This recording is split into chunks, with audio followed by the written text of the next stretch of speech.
All right, let's jump right in. If you've ever felt like building serious wealth requires some massive upfront pile of cash, you are definitely not alone. But today, we're breaking down the actual math, busting some persistent myths, and looking at the exact mechanics of the Systematic Investment Plan, or SIP. This explainer is all about how you can leverage this tool, regardless of where you're starting from. Here's a quick look at our roadmap. We're going to cover the sheer scale of the SIP revolution happening right now, the math that makes it work, how to supercharge your returns with step-ups, the smart rules for pausing or stopping, myth-busting, and finally, the tactical steps to get started today. So starting off with Section 1, the SIP wealth revolution, it has truly become a national movement. To give you an idea of the scale here, just look at this number, 93.4 million. According to a July 2024 study by Zero Fund House, that is how many active SIP accounts are out there right now. To put that into perspective, back in March 2022, we were looking at just 52.8 million. That's nearly doubling in a couple of years. The capital flowing through these has also rocketed from roughly 12,300 crore to over 23,300 crore. Retail investors are catching on, big time. Now, at its core, you can really just think of an SIP as the modern-day Gulak. Remember those piggy banks we had growing up? You'd stuff a little cash in every month, and, well, it just sat there in the dark. An SIP operates on that exact same habit, taking a little from your monthly salary, but instead of gathering dust, that money is actively put to work. It actually grows. Okay, moving to Section 2. Let's look at the magic behind the math, specifically compounding and averaging. There's this 2021 study from the International Journal of Multidisciplinary and Scientific Emerging Research, MIDDLE study, that hits the nail on the head. Compounding essentially supercharges your investment value over long durations. Because you're earning returns on your returns, the investors who start early and literally just leave it alone, they're the ones who benefit the most. Time is absolutely at your biggest asset here. The other side of the math is rupee cost averaging. You know how the market is, right? It goes up, it goes down. None of us have a crystal ball to time the exact bottom. But with an SIP, because you're investing a flat amount every single month, you naturally buy more units when the market is down, when they're basically on sale, and fewer when it's up.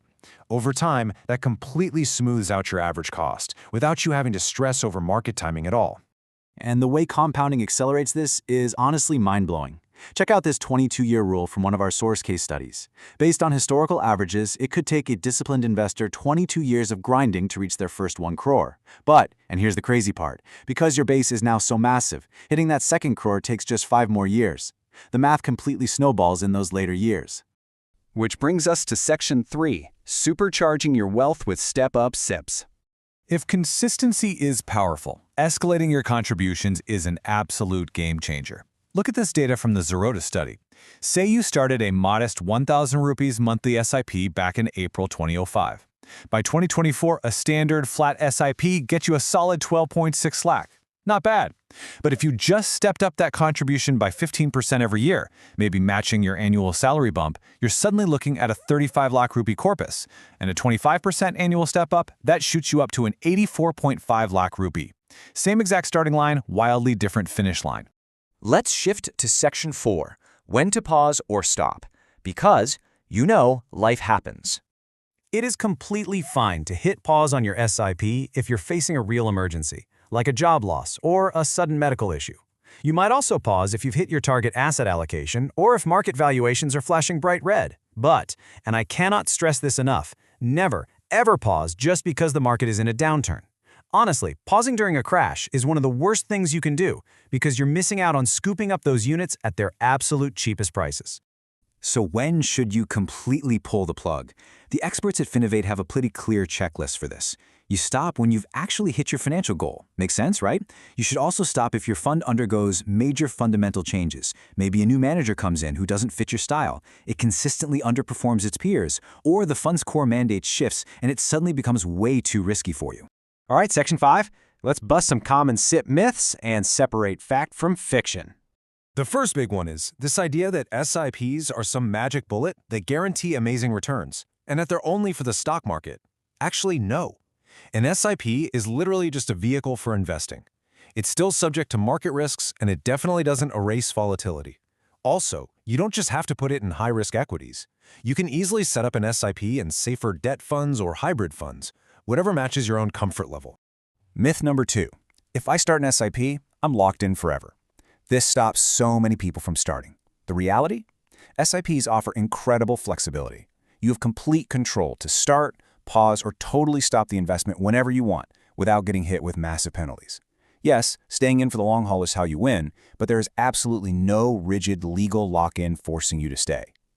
That brings us to our final section, getting started with platforms and KYC. Let's get tactical. The barrier to entry right now is practically zero. You literally just need 3 things. First, a bank account with net banking or UPI so you can set up an auto-pay mandate. That puts the whole thing on autopilot every month. Second, you got to complete your KYC, Know Your Customer, which is just a quick digital ID and address check. And third, pick a platform and start. That's the whole shebang. If you're wondering which app to use, user reviews give us a pretty good, unbiased picture. Grow is fantastic. If you want speed, you can get set up in under 5 minutes, though some users mention that pulling your money out can sometimes sit in processing a bit long. Kuvera is a big favorite for families because it lets you view your spouse and kids' portfolios all in one place, but watch out for occasional UPI glitches during peak hours. And Bajaj Finserv is solid if you want all your loans, insurance, and investments on one dashboard, but their mutual fund section is kind of buried in the menus. Just pick whichever interface feels right to you. So we've covered the wild math of compounding, the beauty of rupee cost averaging, and how step-ups can absolutely supercharge your portfolio. I want to leave you with this. If just staying disciplined for 22 years can realistically build a 1 crore portfolio, what is actually stopping you from setting up your own modern Golok today?